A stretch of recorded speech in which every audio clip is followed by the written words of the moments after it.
नमस्कार, SBT news में आपका स्वागत है। पेश 28 दिसंबर गुरुवार सुबह 6:15 बजे राजस्थान की बड़ी खबरें। राजस्थान में उज्ज्वला और बीपीएल गैस कनेक्शन धारियों के लिए अच्छी खबर है। भजनलाल सरकार 1 जनवरी से इन कनेक्शन धारियों को एलपीजी सिलेंडर 450 रुपए में देना शुरू कर सकती है। इसके लिए फूड एंड सप्लाई डिपार्टमेंट ने प्रस्ताव बनाकर मुख्यमंत्री को भिजवाया है। विधानसभा चुनाव से पहले बीजेपी ने इसे अपने घोषणा पत्र में शामिल किया था, जिसे बाद में सरकार ने अपने 100 दिवस के संकल्प पत्र में भी शामिल किया है। सूत्रों के मुताबिक मुख्यमंत्री भजनलाल शर्मा जल्द ही इस फाइल को मंजूरी दे सकते हैं। इससे पहले पूर्व मुख्यमंत्री अशोक गहलोत की सरकार ने इन कनेक्शन धारियों को 500 रुपए में सिलेंडर देने की शुरुआत की थी। राजस्थान में सेंट्रल जीएसटी की इंटेलिजेंस विंग ने जयपुर में बड़ा खुलासा किया है। इस साल की सबसे बड़ी कार्यवाही करते हुए फर्जीवाड़ा पकड़ा है। 1000 करोड़ रुपए से अधिक का फर्जीवाड़ा करने का बड़ा खुलासा किया तो हड़कंप मच गया। फर्जी फर्मों से सेंट्रल जीएसटी और टैक्स चोरी कर फर्जीवाड़ा कर रहे थे। दिल्ली के आशुतोष गर्ग द्वारा फर्जी फर्मों का संचालन किया जा रहा था। अनजान नाम से समान पते और ईमेल आईडी का उपयोग कर रहे थे। सीजीएसटी की इंटेलिजेंस टीम ने रैकी कर फर्जीवाड़े को पकड़ा है। इस बीच गर्ग के अकाउंटेंट और लैपटॉप की फॉरेंसिक जांच की जा रही है। फर्जीवाड़ा पकड़ा गया है। आपको बता दें कि 300 फर्मों द्वारा फर्जी आईटीसी की राशि हस्तांतरित की गई थी। वस्तुओं और सेवाओं की आपूर्ति के बिना 1055 करोड़ रुपए का फर्जीवाड़ा पकड़ा है। आशुतोष गर्ग और सोनीपत के अनिल कुमार को गिरफ्तार किया गया है। राजस्थान के जयपुर में इस कार्रवाई के बाद कर चोरी करने वालों में हड़कंप मचा हुआ है। राजस्थान में भजनलाल सरकार ने नगरीय विकास विभाग से 100 दिन की कार्य योजना मांगी है। इसका प्लान इस तरह से तैयार करने के निर्देश दिए हैं कि इसे अगले 3 महीने में पूरा करके जनता के सामने उसका रिजल्ट दिया जा सके। जयपुर की बात करें तो यहाँ अभी कई प्रोजेक्ट निर्माणाधीन हैं, लेकिन इनमें से ऐसा एक प्रोजेक्ट नहीं है जो मार्च 2024 तक पूरा हो सके। ऐसे में अब संभावना है कि सरकार एक बार फिर प्रशासन शहरों के संग अभियान के तहत दी जा रही छूट को बहाल करते हुए कैंप लगाकर लोगों को उनके मकान, दुकान, जमीन के पट्टे देने का अभियान शुरू कर सकती है। दिल्ली में पूर्वी राजस्थान कैनल प्रोजेक्ट को लेकर सकारात्मक चर्चा हुई। केंद्र सरकार के साथ हुई इस बैठक में मध्य प्रदेश और राजस्थान सरकार के बीच सकारात्मक वार्ता हुई। हालांकि राजस्थान, मध्य प्रदेश और केंद्र सरकार के बीच एमओयू नहीं हो पाया है। कुछ बिंदुओं पर दोनों राज्यों के बीच सहमति नहीं बन पाई है। इस पर जल संसाधन विभाग के चीफ इंजीनियर रवि सोलंकी ने जानकारी देते हुए बताया कि अभी दोनों राज्य अपने अपने स्तर पर चर्चा करेंगे और जब विवाद खत्म हो जाएगा तो एमओयू पर साइन किया जाएगा। एआरसीपी की डीपीआर में पहले 26 बांध जोड़े गए थे, लेकिन पिछली सरकार ने इसी साल बजट में दौसा, अलवर, सवाई माधोपुर, भरतपुर के 53 और बांधों को जोड़कर भरा जाएगा। जैसलमेर में टूरिज्म इन दिनों पूरी तरह से अपने पीक पर है। पर्यटन स्थलों पर सैलानियों की भीड़ उमड़ रही है। न्यू ईयर की पार्टी सेलिब्रेट करने के लिए टूरिस्ट अच्छी खासी संख्या में जैसलमेर आ रहे हैं। आलम यह है कि ऐतिहासिक स्थानों पर पैर रखने की जगह तक नहीं है।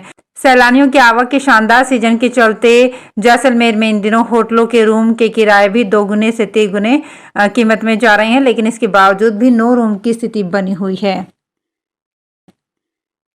18 साल तक मध्य प्रदेश के मुख्यमंत्री रहे शिवराज सिंह चौहान ने बुधवार को सीएम हाउस खाली कर दिया। वे लिंक रोड पर 74 बंगला स्थित B8 में शिफ्ट हो गए हैं। यहां पत्नी साधना सिंह ने तिलक और आरती उतारकर उनका स्वागत किया।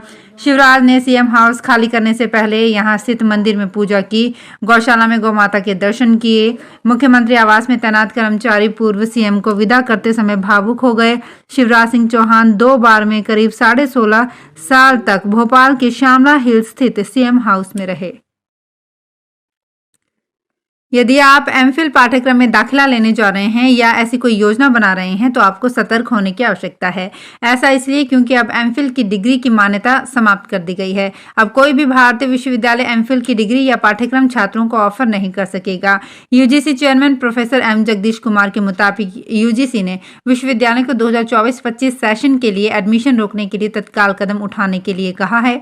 हालांकि पहले से एमफिल कर रहे छात्रों पर इसका प्रभाव नहीं पड़ेगा। केंद्रीय मंत्रिमंडल ने वर्ष 2024-25 के लिए मिलिंग नारियल का न्यूनतम समर्थन मूल्य 11,160 रुपए प्रति क्विंटल और बॉल नारियल का एमएसपी 12,000 रुपए प्रति क्विंटल घोषित किया है। प्रधानमंत्री नरेंद्र मोदी की अध्यक्षता में बुधवार को हुई आर्थिक मामलों की मंत्रिमंडलीय समिति की बैठक में इस आशय के प्रस्ताव का अनुमोदन किया गया। बैठक के बाद सूचना एवं प्रसारण मंत्री अनुराग सिंह ठाकुर ने यहां एक संवाददाता सम्मेलन में बताया कि केंद्रीय मंत्रिमंडल ने वर्ष 2024-25 के लिए नारियल के एमएसपी को मंजूरी दी है। राजस्थान में झुंझुनू जिला आयुष्मान कार्ड बनाने में राज्य में अव्वल रहा है। विकसित भारत संकल्प यात्रा के शिविरों में उपलब्ध कराई जा रही सेवाओं में चिकित्सा विभाग द्वारा अब तक 1 लाख से ऊपर कार्ड बनाए गए हैं, जो प्रदेश में अन्य जिलों से अधिक है। प्रधानमंत्री नरेंद्र मोदी ने बुधवार को वीडियो कॉन्फ्रेंसिंग के जरिए विकसित भारत संकल्प यात्रा के लाभार्थियों से संवाद किया और सरकारी योजनाओं के प्रति लोगों को जागरूक करने के लिए राजस्थान के कोटा की सपना प्रजापति की प्रशंसा की। इस अवसर पर राजस्थान की राजधानी जयपुर सहित विभिन्न स्थानों पर जनप्रतिनिधि, सरकारी योजनाओं के लाभार्थी सहित बड़ी संख्या में लोग इस कार्यक्रम से जुड़े। मोदी ने लाभार्थियों से संवाद किया और इस दौरान प्रधानमंत्री ने कोटा में इस कार्यक्रम से जुड़े लाभार्थियों में सपना प्रजापति से बात की और उनके उल्लेखनीय योगदान के लिए प्रशंसा की। सपना ने बताया कि यहाँ के लोग सरकारी योजनाओं का लाभ उठा रहे हैं और वो भी अन्य महिलाओं के साथ मिलकर सरकारी योजनाओं के बारे में बराबर बताती रहती हैं। इस पर मोदी ने सपना की तारीफ करते हुए कहा कि इन्होंने कोरोना महामारी के दौरान मास्क बनाकर बड़ा योगदान दिया। प्रधानमंत्री ने अपना अधिकांश व्यवसाय डिजिटल लेन देन के माध्यम से संचालित करने के लिए भी उनकी प्रशंसा की। विकसित भारत संकल्प यात्रा के तहत दौसा जिले में आयोजित किए जा रहे कैंपों में केंद्र सरकार की योजनाओं का लाभ लेने आमजन की भीड़ उमड़ रही है। आज दौसा के मनपुरिया गांव में आयोजित कैंप का औचक निरीक्षण करने सवाई माधोपुर विधायक डॉक्टर किरोड़ी लाल मीणा पहुंचे, जहां किरोड़ी ने कैंप का बारीकी से निरीक्षण किया। साथ ही कैंप में मौजूद अधिकारियों को सख्त निर्देश दिए। कहा कि केंद्र सरकार की योजनाओं का लाभ आमजन को मिले, इसका पूरा ध्यान रखा जाए और इसमें लापरवाही बर्दाश्त नहीं होगी। श्री आनंदम धाम पीठ के पीठाधीश्वर राष्ट्रीय संत सद्गुरु रितेश्वर महाराज का झीलों की नगरी में प्राकट्योत्सव सनातन पुनरुत्थान दिवस के रूप में मनाया जाएगा। जनवरी महीने के पहले सप्ताह में रितेश्वर महाराज का उदयपुर में प्राकट्योत्सव के तहत विभिन्न कार्यक्रम आयोजित होंगे। 4 जनवरी को दोपहर 2 बजे उदयपुर के समोर बाग महल पहुंचेंगे, जहां नाथ द्वारा विधायक विश्वराज सिंह मेवाड़ और राज परिवार द्वारा उनका अभिनंदन किया जाएगा। 5 जनवरी को सुखाड़ा विश्वविद्यालय के विवेकानंद सभागार में विराट प्राकट्योत्सव कार्यक्रम आयोजित होगा। रेलवे ने अतिरिक्त यात्री भार और यातायात को देखते हुए यात्रियों की सुविधा के लिए जैसलमेर लालगढ़ और जैसलमेर जयपुर ट्रेन में एक थर्ड एसी डिब्बे की अस्थायी बढ़ोतरी की है। मंडल रेल प्रबंधक पंकज कुमार सिंह के अनुसार जैसलमेर में इन दिनों दिसंबर के महीने में सैलानियों की ज्यादा भीड़ को देखते हुए थर्ड एसी का एक डिब्बा अस्थायी तौर पर बढ़ाया गया है। चूरू जिले के रतन नगर के अंबेडकर भवन में बुधवार को विकसित भारत संकल्प यात्रा में पीएम नरेंद्र मोदी की ओर से लाभार्थियों से संवाद किया गया। संवाद कार्यक्रम को नगर पालिका अध्यक्ष निकिता गुर्जर सहित सैकड़ों महिला और पुरुषों ने लाइव देखा। कार्यक्रम में गुर्जर ने कहा कि केंद्र सरकार की ओर से संचालित की जा रही प्रधानमंत्री आवास योजना, आयुष्मान भारत योजना, उज्ज्वला गैस योजना, प्रधानमंत्री विश्वकर्मा योजना से किस प्रकार लाभान्वित होकर उनके जीवन में बदलाव आया है। बूंदी जिला कलेक्टर डॉक्टर रविंद्र गोस्वामी ने बुधवार को बेटी बचाओ बेटी पढ़ाओ अभियान के तहत जिला कलेक्ट्रेट सभागार में समीक्षा बैठक लेकर अधिकारियों को आवश्यक दिशा निर्देश दिए। बैठक में जिला कलेक्टर ने निर्देश दिए कि लिंगानुपात के अंतर को कम करने के लिए नियमित रूप से डिकॉय ऑपरेशन चलाए जाएं। साथ ही संस्थागत प्रसव की प्रगति को नियमित रूप से संधारित किया जाए। सरकारी स्कूलों में ड्रॉप आउट होने वाली छात्राओं के ड्रॉप आउट के कारणों की जांच हो और उन्हें दोबारा शिक्षा से जोड़ने की प्रभावी व्यवस्था की जाए। इसकी समीक्षा रिपोर्ट भी आवश्यक रूप से भिजवाई जाए।